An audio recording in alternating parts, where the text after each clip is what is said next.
बिस्मिल्लाहिर्रहमानिर्रहीम। अल्लाह रब्बे कायनात के बाबरकत नाम से शुरू करता हूँ, जो बड़ा रहमान और रहीम है।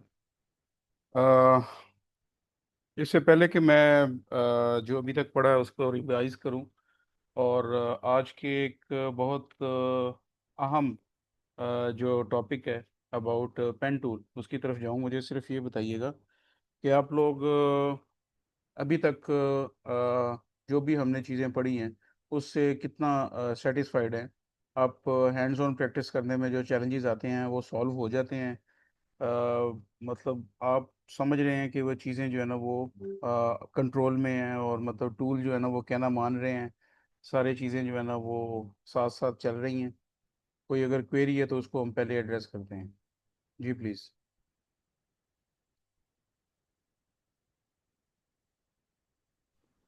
अस्सलाम वालेकुम सर। जी वालेकुम सलाम। सर इनिशियली तो प्रॉब्लम आई थी, फर्स्ट डे तो मुझे बहुत प्रॉब्लम आई थी। कोई टूल भी मेरे हाथ में नहीं ठहरा था। ठीक है। लेकिन अभी ग्रेजुअली थोड़ी थोड़ी समझ आ रही है। बिल्कुल ठीक है, गुड। जी हिफ्जा आप।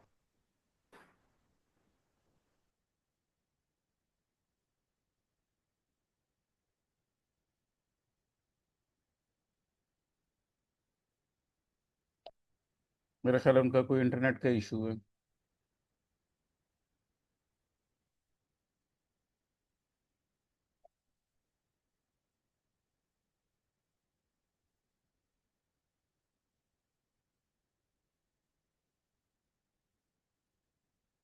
अच्छा। हमारी रिकॉर्डिंग इस वक्त ऑन है, और मीन टाइम बाकी स्टूडेंट्स भी ज्वाइन कर लेंगे, मैं रिकॉर्डिंग शेयर कर दूंगा। और अभी तक जो हमने पढ़ा हुआ है उसको थोड़ा सा रिव्यू करते हुए आगे चलते हैं। कि हमने देखा कि एडोब इलस्ट्रेटर जिस पे हम वेक्टर आर्ट में काम करते हैं उसको ओपन करते हैं, तो ओपन करने के बाद उसका एक इनिशियल इंटरफेस आता है और उसके बाद उसका मेन इंटरफेस आता है। इनिशियल इंटरफेस में उसकी कुछ सेटिंग्स हैं जो कि मोबाइल से रिलेटेड हैं और वेबसाइट से रिलेटेड हैं। उसमें कुछ प्रीसेट्स पड़े होते हैं, और उसमें हम स्टैंडर्ड प्रीसेट 1920 बाई 1080 लेके सेलेक्ट करके हम अपनी न्यू फाइल ओपन कर लेते हैं।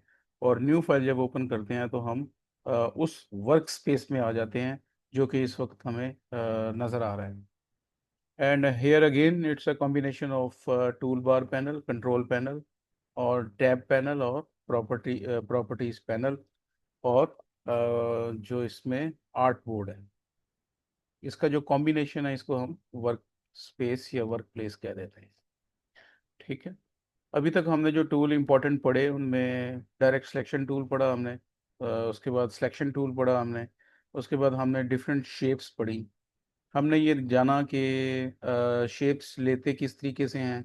शेप्स का जो शेप पैनल है उसको हम बाहर अपनी आसानी के लिए उसको किस तरीके से लेके आते हैं। और इसके बाद शेप्स में हम कलर किस तरह करते हैं, और शेप का कलर फिल और उसके स्ट्रोक को हम किस तरीके से अपनी मर्ज़ी से कलर स्कीम दे के उसको एडजस्ट कर सकते हैं, और उसको उसकी जो विड्थ है उसको हम कंट्रोल कर सकते हैं through properties panel, control panel, जहाँ से भी हमें इजी लगे। इसके बाद हमने देखा कि डिफरेंट टाइप की शेप्स थी, और डिफरेंट टाइप की जो शेप्स हैं वो हम बना सकते थे सिर्फ एक शेप के साथ, दैट वाज रेक्टेंगल या स्क्वायर, जो कि हमने डायरेक्ट सिलेक्शन टूल को ऑपरेट करके देखा।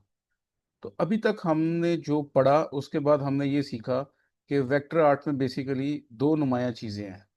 वो दो नुमायाँ चीज़ें क्या हैं कि एक तो उसके जो एंकर पॉइंट्स हैं वो उसकी सिलेक्शन के बाद जो नज़र आते हैं वो इम्पोर्टेंट है, और उसका पाथ इम्पोर्टेंट है।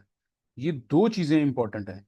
इसका मतलब ये हुआ कि हमारे जो टूल्स ऑपरेट करते हैं ये एंकर पॉइंट्स को और पाथ को हम मैनिपुलेट करने में अगर कामयाब हो जाते हैं तो अपनी मर्ज़ी से हम जो चीज़ बनाना चाहते हैं वो हम अपने आर्ट बोर्ड पे बड़ी आसानी के साथ बना सकते हैं।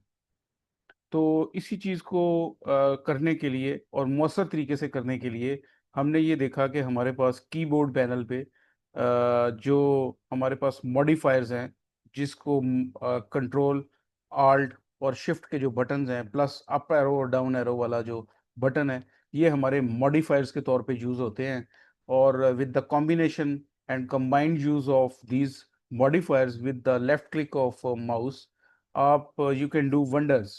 और वो वंडर्स आपने देखे कि कल हमने सिर्फ एक स्क्वेयर के साथ, हमने उसी एक स्क्वेयर से हमने उसी स्क्वेयर को छोड़ते हुए 12 पिक्चर्स और बना दी।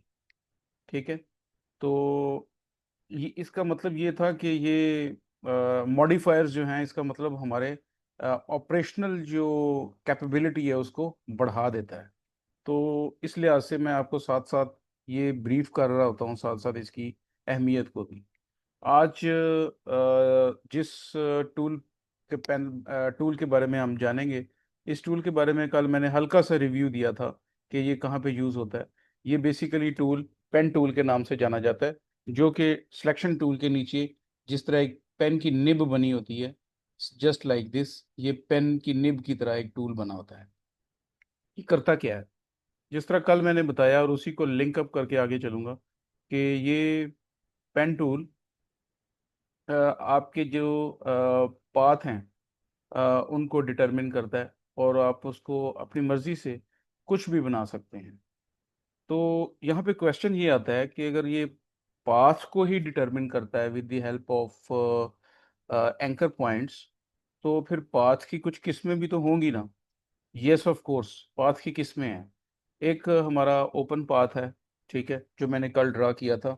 और मैं आपके सामने अभी ये पेन टूल लेके मैं एक ओपन पाथ जो है वो आपके सामने ये ओपन पाथ एक ड्रा कर रहा हूँ। ठीक है। और ओपन पाथ ड्रा कर रहा हूँ, इसको थोड़ा सा कलर स्कीम इसकी नुमाया कर रहा हूँ। हालांकि मैंने इसको जोड़ा नहीं है, लेकिन इसने इसको सी दिस। और ये जो पेन टूल है, ये देखिए अभी भी ये आगे काम करने के लिए तैयार है, लेकिन मैं यहाँ पे क्या करता हूँ, एस्केप का बटन प्रेस करता हूँ, क्योंकि मुझे इससे आगे नहीं जाना। मैं एस्केप का बटन प्रेस करता हूँ तो ये पेन उसके, ये जो आगे इसका इसे हम कहते हैं हैंडल, ये इसको इसका कंटिन्यूटी में जा रहा है, तो ये इसको इसको छोड़ देगा। सी दिस, पेन अपनी जगह पे है, लेकिन उसने लाइन को जो पकड़ा हुआ था, जो आगे चल रही थी, उसको इसने छोड़ दिया है। ठीक है। और मैं इसको सिलेक्शन टूल ले रहा हूँ just to make you show कि ये हमारा एक साइड से ये चल रहा है, दरमियान में एंकर पॉइंट आ रहा है, और फिर ये तीसरा एंकर पॉइंट आ रहा है। लेकिन ये क्लोज नहीं, मतलब ये किसी एंड से बंद नहीं है, ये सीधा सीधा चल रहा है। ठीक है। इसे हम कहते हैं open path. Okay. If this is open path, तो क्लोज पाथ क्या है? सी दिस, ये एक हमारे पास पाथ है। इस पाथ को मैं ड्रॉ कर रहा हूँ। ठीक है। और ठीक है, समवट लाइक दिस, ये मैंने इसको ड्रा किया, और इस यहाँ पे जाके क्लिक करूंगा तो ये उसको ऑटोमेटिक उसकी लाइन को छोड़ देगा। ठीक है। और यहाँ से मैं ये चूंकि थोड़ा सा ये पॉलीगॉन मेरा भद्दा सा बन गया, तो डायरेक्ट सिलेक्शन टूल लेके मैं इसको थोड़ा सा एडजस्ट कर लूँगा, ताकि ये बराबर बराबर सा कुछ लगे, समवट लाइक दिस। ठीक है। कुछ इस तरीके से ये बराबर बराबर सा हो जाए। ठीक है। अच्छा जी, ये जो अभी आपके सामने जो पाथ नज़र आ रहा है, इस चले इसके मैं कलर फिल कर देता हूँ थोड़ा सा, ताकि आपको ये नुमाया नज़र आए। इसमें मैं कलर फिल कर रहा हूँ ताकि ये आपको अच्छा, ये देखें, इस ये एक क्लोज पाथ है इसका। ठीक है। और इस क्लोज पाथ को मैं अभी इसको भी साइड पे कर देता हूँ। अच्छा, ये जो आपने देखे दो तरह के पाथ, ये आपने देखे कि एक ओपन पाथ था, एक क्लोज पाथ था। एक तीसरी तर्ज का पाथ भी होना चाहिए कोई, क्योंकि आप देखें कि कोई शेप्स ऐसी होंगी, फॉर एग्जांपल ये भी तो एक शेप है ना। सी दिस, ये भी तो एक शेप है। और अगर मैं ये चाहूँ कि कुछ इस तरह से शेप जो है ना मैं पेन टूल से बनाऊं, तो क्या मैं बना सकता हूँ? Yes of course, I can make it. तो इसका मतलब ये हुआ कि मैं कर्व्ड पाथ्स जो है वो भी पेन टूल से बना सकता हूँ। ठीक है। हेयर स्टार्ट्स फ्रॉम हेयर, आपके पास कापी पेंसिल होनी चाहिए, क्योंकि आपने कुछ चीज़ें नोट करनी होंगी, क्योंकि यहाँ से मॉडिफायर्स का इस्तेमाल जो है ना वो बड़ा ज़बरदस्त होगा। ठीक है। ये मैं आपको यहाँ से आपको बताता चलूँ कि मोस्टली जो पेन टूल होगा वो आपको कर्व्ड पाथ्स के लिए यूज़ होगा। ठीक है। क्योंकि ट्रायंगल बनाने के लिए स्क्वायर बनाने के लिए समवट लाइक दिस, ठीक है ना, ये इसके लिए तो शायद आपको ज़रूरत ही ना पड़े, ठीक है ना। तो आपने करना क्या होगा कि डिफरेंट टाइप्स के जो कर्व्ड पाथ्स होंगे उनको बनाने के लिए आपको पेन टूल की मदद पड़ेगी। अच्छा, पेन टूल को ऑपरेट किस तरह करना है, ठीक है। पेन टूल को ऑपरेट करना it a bit tricky and difficult.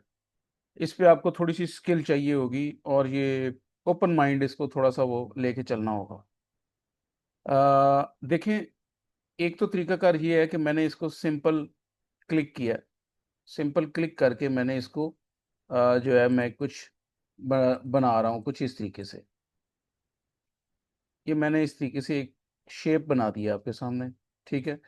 लेकिन एक शेप कुछ इस तरीके से बनेगी कि मैं, नोट करते जाइएगा साथ साथ, कि मैं यहाँ से इसको सिंपल क्लिक करके, click and hold, remember this thing, click and hold. अभी देखिएगा क्या हो रहा है। अभी उसने उसके वो जो हैंडल्स हैं ये नुमाया होना शुरू हो गए हैं उसके, ठीक है। यहाँ पे आके मैं यहाँ तक आया हूँ, ठीक है। उसके बाद फिर मैं यहाँ पे आता हूँ, और यहाँ से आके मैंने कुछ इस तरीके से इसको मैंने दोबारा बना दिया है। समवट लाइक दिस, आप ऐसे समझ लें कि ये मैंने बना दिया है, ठीक है। कुछ इस तरीके से बना दिया है, और इसको मैंने जाके यहाँ से कट कर दिया है। यहाँ से फिर इसको मैंने कुछ इस तरीके से बना दिया है। यहाँ से फिर इसको मैंने कुछ इस तरीके से बना दिया है, और यहाँ तक आने के बाद मैंने एस्केप का बटन प्रेस किया है, और ये एक सिलेक्शन टूल लेके मैंने ये आपके सामने कुछ इस तरीके से एक आ, ये एक ड्रॉ कर दी है, ठीक है। अच्छा, मैं फिर दोबारा पेन टूल ले रहा हूँ।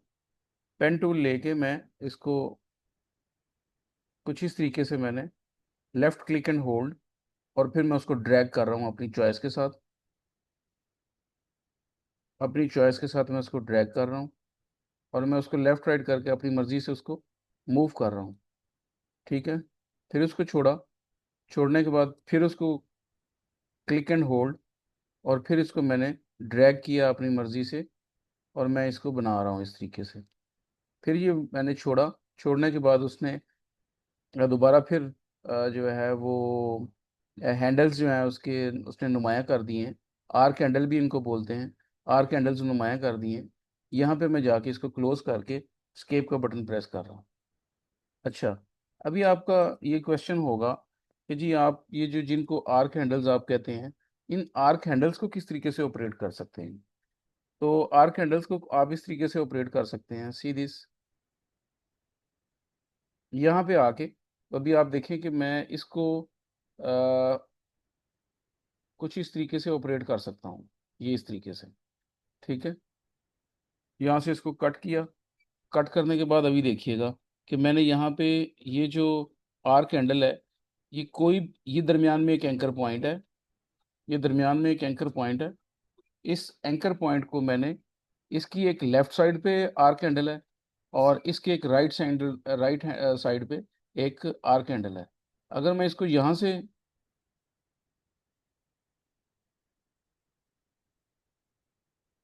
मैं इसको यहाँ से पकड़ के सिलेक्शन टूल लेके, और मैं इसको अपनी मर्जी से यहाँ से भी चेंज कर सकता हूँ, सी दिस। इसको मैं इधर से भी चेंज कर सकता हूँ, ठीक है। समवट लाइक दिस, मैं इसको चेंज कर सकता हूँ, और इसको, इसके जो लेफ्ट साइड है उधर से भी इसको पकड़ के, तो इसको मैं चेंज कर सकता हूँ, ठीक है। तो इस तरीके से हम इसको ऑपरेट कर सकते हैं।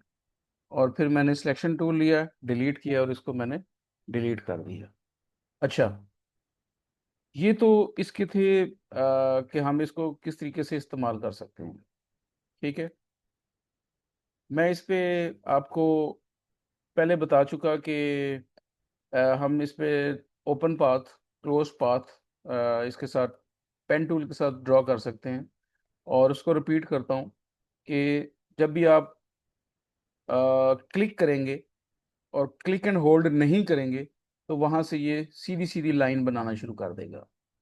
जिस तरह ये देखिए, यहाँ पे मैंने क्लिक किया, आगे आया, मैंने यहाँ पे क्लिक किया, आगे आया, मैं यहाँ पे क्लिक किया, फिर छोटे छोटे क्लिक करके आ रहा हूँ।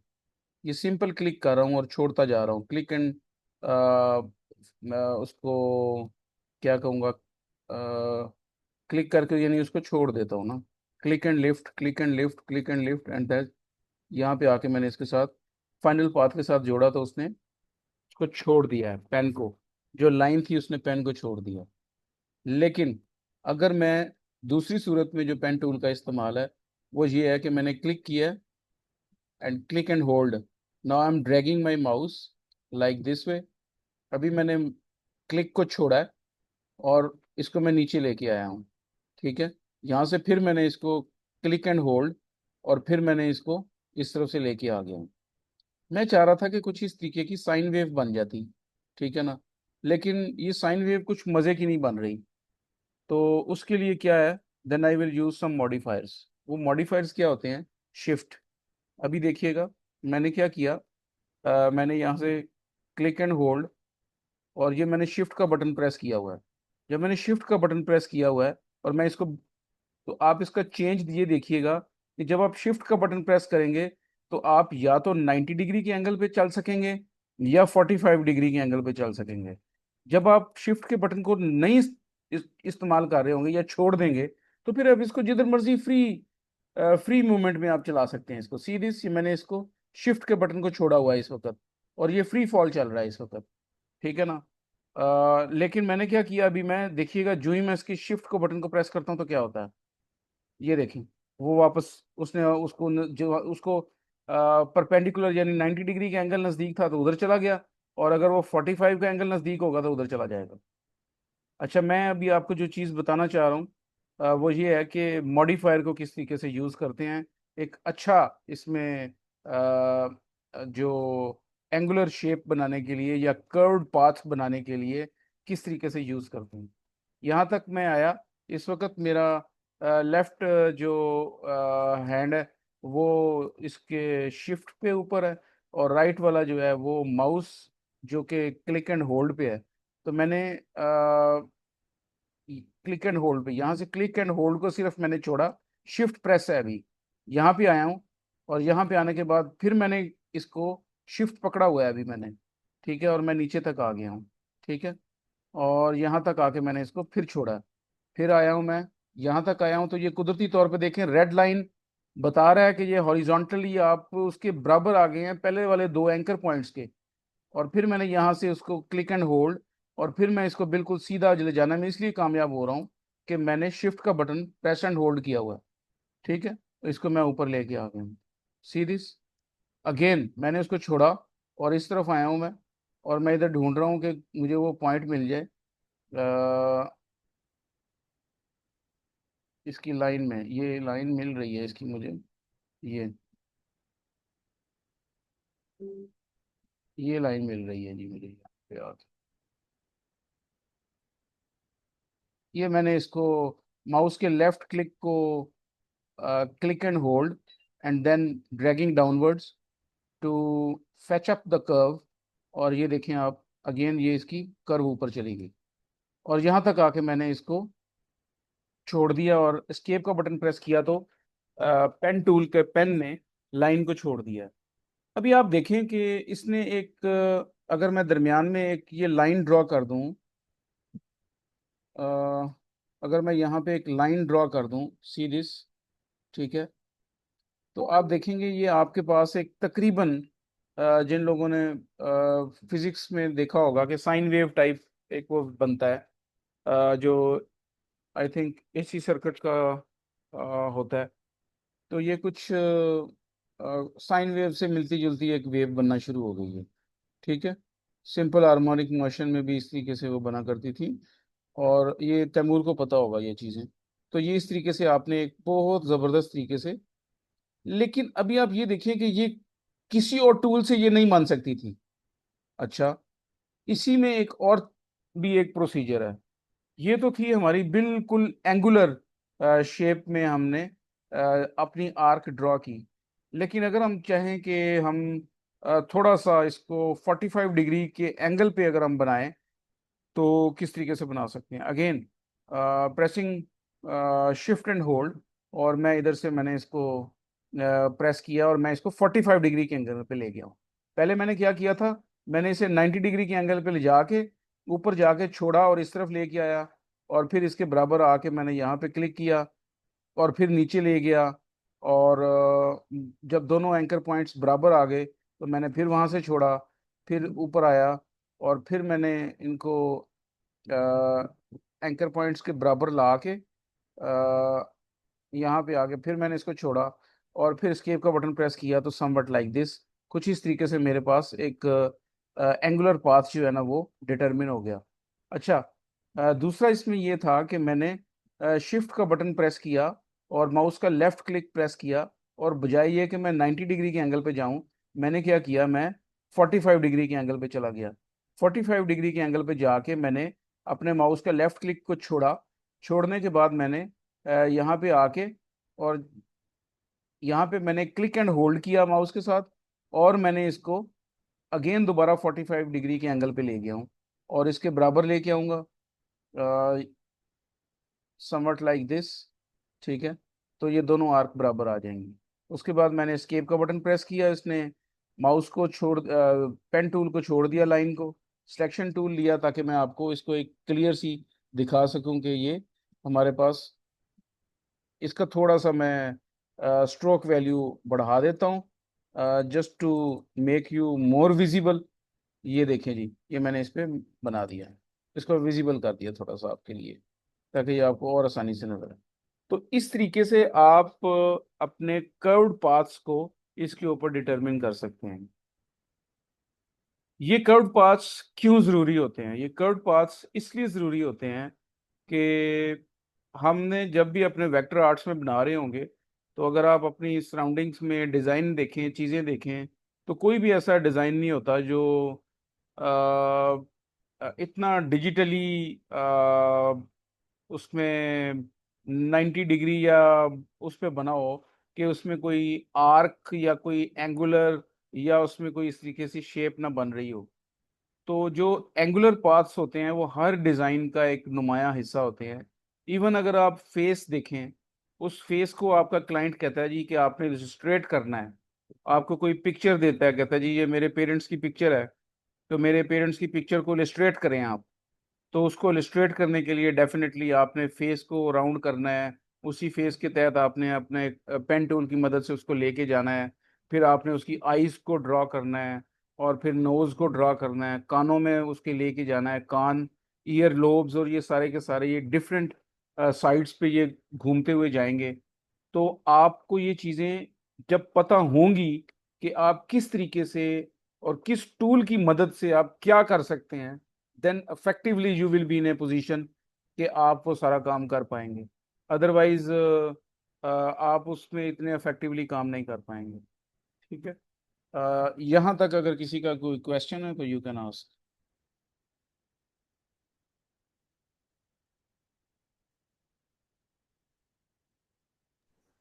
No sir. Okay, that's great. अच्छा, मुझे ये बताइएगा कि मैं आगे चलूं या इतना सफिशिएंट होगा? मेरे लिए तो इतना ही सफिशिएंट होगा ताकि मैं प्रैक्टिस कर सकूं। ठीक है जी, हिफ्सा आप बताइए। इनफ है। एनफ है। अली, आपने लेट ज्वाइन किया है, पहले तो लेट ज्वाइन करने की वजह बता दें और बताएं कि ये काफ़ी है। फिर वो मेरे जूम जूम के अंदर प्रॉब्लम आ रही थी। और जी सर इनफ है। ओके, कोई क्वेश्चन है तो यू कैन आस्क, कोई चीज़ समझ ना आई हो you can ask. No sir. That's great, that's great. तो आपने करना ये है कि अ, आपने कुछ जो है ना, आपको मैं एक पिक्चर शेयर करूंगा ग्रुप में, आपने उस पिक्चर को बनाना है। ठीक है, उसकी इलस्ट्रेशन बनानी है आपने, और वो पेन टूल की प्रैक्टिस है बेसिकली। ठीक है, और उस पेन टूल की प्रैक्टिस के बाद आपको पता चलेगा कि आप की प्रोफिशिएंसी लेवल क्या है। ठीक है, तो we have 3 minutes and 8 minutes and 30 seconds. ठीक है, 8 मिनट और 30 सेकेंड्स हैं। इसमें एक और चीज़ आपको बताता चलूँ कि फॉर एग्जांपल आप किसी जगह पे आपने एक शेप बनाई है। फॉर एग्जांपल आपने ये वाली शेप बनाई थी, लेकिन आपको यहाँ से कोई कुछ जगह पे पाथ को चेंज करना है। तो अगर आप इस तरीके से पाथ को चेंज करने की कोशिश करेंगे ना, तो पाथ चेंज नहीं होगा। इस पाथ को चेंज करने के लिए आपने डायरेक्ट सिलेक्शन टूल पे जाना है, और डायरेक्ट सिलेक्शन टूल पे जाके आपने पाथ को आपने वहां से आप उसको पाथ के जो एंकर पॉइंट्स है, पाथ के एंकर पॉइंट्स को आप चेंज कर सकते हैं जाके। जस्ट डबल क्लिक, जो ही आप डबल क्लिक करेंगे तो सी क्या हुआ, उसके जितने भी आर्क हैंडल थे वो नुमाया हो गए। और आर्क हैंडल नुमाया होने के बाद आप उनको अपनी मर्जी से चेंज कर सकते हैं। सी दिस, इस तरीके से आप इनको चेंज कर सकते हैं। सी दिस, उसके बाद इस पे डबल क्लिक किया और इस तरीके से आप इसको चेंज कर सकते हैं। इस तरीके से आप इसको बना सकते हैं, चेंज कर सकते हैं।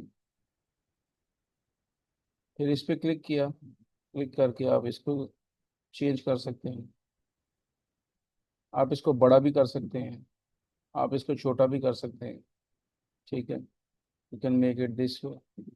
ठीक है, यानी एक दफ़ा आप अगर आप अपने पेन टूल की मदद से कोई काम कर चुके हैं और उस पेन टूल को दोबारा चाहते हैं कि आप अपनी शेप नए सिरे से बनाने की बजाय आप ये चाहते हैं कि जी मैं उसमें अमेंडमेंट कर लूँ थोड़ा सा, तो आपने फिर डायरेक्ट सिलेक्शन टूल लेना है। क्योंकि डायरेक्ट सिलेक्शन क्या करता है, डायरेक्ट सिलेक्शन टूल आपके एंकर पॉइंट्स को दोबारा एडजस्ट करने में मदद देता है। और एंकर पॉइंट्स क्या होते हैं? एंकर पॉइंट्स बेसिकली किसी भी पाथ के हर तरफ मौजूद होंगे। मिसाल के तौर पे ये मैं आपको दिखाता हूँ यहाँ पे। ये माइन्यूटली आप समझ लें कि आप इसकी ग्रामर समझ रहे हैं। जब आप इसकी ग्रामर समझ जाएंगे फिर आपके लिए इलस्ट्रेटर आसान हो जाएगा।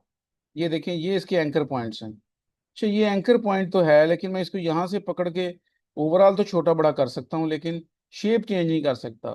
तो उसके लिए मैं डायरेक्ट सिलेक्शन टूल पहले क्लिक करता हूँ, और फिर उसके बाद आके मैं एंकर पॉइंट पे क्लिक करता हूँ। द मोमेंट मैंने एंकर पॉइंट पे क्लिक किया तो देखिए उसने एंकर पॉइंट्स इसके वाजे कर दिए। यहाँ से मैं इसको एडजस्ट कर सकता हूँ। ये देखें, सीरीज, यहाँ से मैं इसको एडजस्ट कर सकता हूँ। सीरीज, जैसे मर्जी कर लूँ इसको, जिधर मर्जी ले जाऊँ। ये देखें सीधा हो गया। वापस लेके आया हूँ तो वो साइन वेव की तरह उसने प्लस माइनस जो एक्सिस हैं उनमें आ गया। ठीक है, उसी तरीके से मैं इसको पकड़ के चेंज कर सकता हूँ, like this way, this way. किसी साइड से भी मैं इसको चेंज कर सकता हूँ। मैं कुछ इस तरीके से भी इसको बना सकता हूँ। मैं कुछ इस तरीके से इसकी कुंडी टाइप जो होती है इसको ऐसे शेप दे सकता हूँ, समवट लाइक दिस। ठीक है, इस तरीके से भी बना सकता हूँ। तो ये आपकी इसमें लिबर्टी ऑफ एक्शन आपको मिलता है इसमें।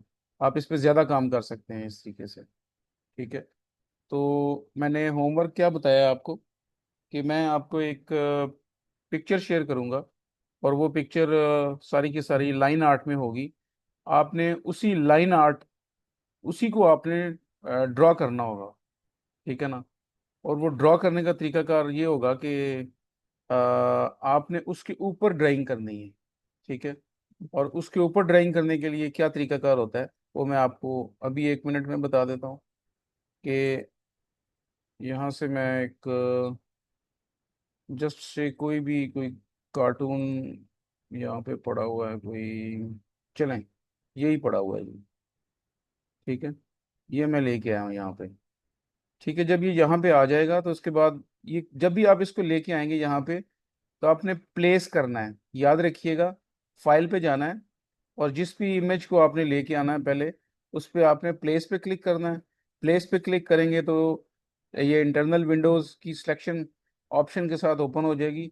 वहाँ से जिसको भी आप सिलेक्ट करेंगे उसके बाद प्लेस करेंगे तो वो यहाँ पे आके प्लेस होगा, लेकिन ये इस क्रॉस वाले साइन के साथ आएगा। इस चीज डायलॉग बॉक्स इसके ऊपर ऑन होगा, इसके ऊपर ये बाउंडिंग बॉक्स जो क्रॉस के साथ है, इसका मफहूम क्या है? इसका मफहूम ये है कि ये अभी यहाँ पे कच्चा आया है, इसको हम कहते हैं कि ये टेम्परेरी यहाँ पे आया हुआ है। ठीक है, ये टेम्परेरी क्यों है? ये टेम्परेरी सिर्फ उस वक्त तक है जब तक आप इसको एम्बेड नहीं कर देंगे। ये देखें, ये भी टेम्परेरी है। इसका मतलब ये है कि अगर मैंने ये जिस फोल्डर में CIT वाला ये लोगो पड़ा हुआ था, मैंने अगर वहां से डिलीट कर दिया तो ये यहाँ से भी डिलीट हो जाएगा। ठीक है, तो मैं क्या करता हूँ कि मैं जब अपने इसके कंट्रोल पैनल पे जाता हूँ तो वहां पे लिखा हुआ है एम्बेड। मैं एम्बेड पे यूं ही क्लिक करूंगा तो ये यहाँ पे पक्का हो गया है। अभी वहां से अल्लाह करे भाड़ में जाए, जहाँ पे मर्जी जाए, हमें कोई परवाह नहीं है, ये हमारे पास पक्का अभी हमारा हो गया ये CIT का लोगो। अच्छा, यहाँ पे आके बाद आपने क्या करना है, इसको आपने इसको अ,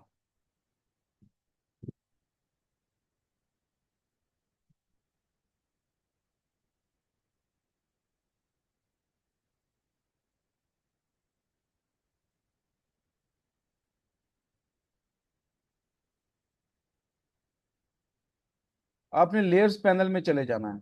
ठीक है ना, यहाँ पे आने के बाद आपने लेयर्स पैनल में आ जाना है। ठीक है ना, ये देखिए, ये आपकी प्रॉपर्टीज पैनल वाली साइड पे, अगर वो आपको लेयर्स पैनल नज़र नहीं आ रहा होगा तो ऊपर लेयर्स लिखी होंगी। तो जो ही आप लेयर्स पे क्लिक करेंगे तो लेयर पैनल ओके हो जाएगा। और लेयर पैनल के साथ ही आप देखें, ये आंख बनी हुई है और ये सारी डिटेल बनी हुई है। ये सिर्फ मैं आपको अभी डिटेल में बताऊंगा, अभी सिर्फ आपको इसका ओवरव्यू दे रहा हूँ। आपने करना ये है कि इसको लॉक कर देना है। लॉक करने का क्या तरीका है कि आपने यहाँ पे एक बटन है, आंख के साथ ही आपने माउस को ला के तो प्रेस कर देना है। तो यहाँ पे आपने इसको लॉक कर देना है। लॉक करने से क्या हुआ? लॉक करने से ये हुआ कि अभी कोई भी बटन मैं इसके ऊपर लेके आऊंगा ना, कुछ भी इसके ऊपर लेके आऊंगा तो ये इसके ऊपर काम नहीं करेगा। और मैं ये लोगो खराब नहीं करना चाहता, इसलिए मैं लेयर में काम करूंगा अभी। ठीक है, और मैं नीचे आता हूँ, नीचे आके मैं दूसरी लेयर ले लेता हूँ। ये डिलीट के साथ ही एक लेयर का बटन है जहाँ पे लिखा हुआ है create new layer. The moment मैं उस पर क्रिएट न्यू लेयर पे क्लिक करता हूँ तो एक लेयर बन जाती है, और वो लेयर ये वाली बन गई है, लेयर 2। अभी मैं जब लेयर 2 पे क्लिक करूंगा, अभी देखिएगा ये सिलेक्शन है। जब ये मैं इधर नीचे सिलेक्शन करता हूँ मेन पे जो लॉक है, तो वहां पे ये काम, जब ये लेयर 2 पे मैं काम करता हूँ तो ये यहाँ पे है। मैं यहाँ पे इसको क्लिक करके लिख सकता हूँ होमवर्क। होमवर्क, मैंने होमवर्क की लेयर बना ली है और ये सिलेक्ट की हुई है। अभी मैं यहाँ से इसको यहाँ पे काम शुरू कर सकता हूँ इसके ऊपर। यहाँ पे आया, उसके बाद इस तरीके से मैंने इसको खींचा लेके आया। मतलब ये इस तरीके से आपने सारा एफर्ट करनी है अपनी। ठीक है, नहीं होगा मैं आपको बताऊंगा, लेकिन आपने एक दफ़ा, मैंने आपको इसमें यह समझा दिया कि आपने पिक्चर जो भी मैं आपको भेजूंगा, आपने उसको सबसे पहले प्लेस करना है, एम्बेड करना है। एम्बेड करने के बाद नई लेयर बनानी है। पहले वाली लेयर को जहाँ पे आपका लोगो या पिक्चर पड़ी होगी उसको आपने लॉक करना है, और नई लेयर में आपने ये काम करना है सारा।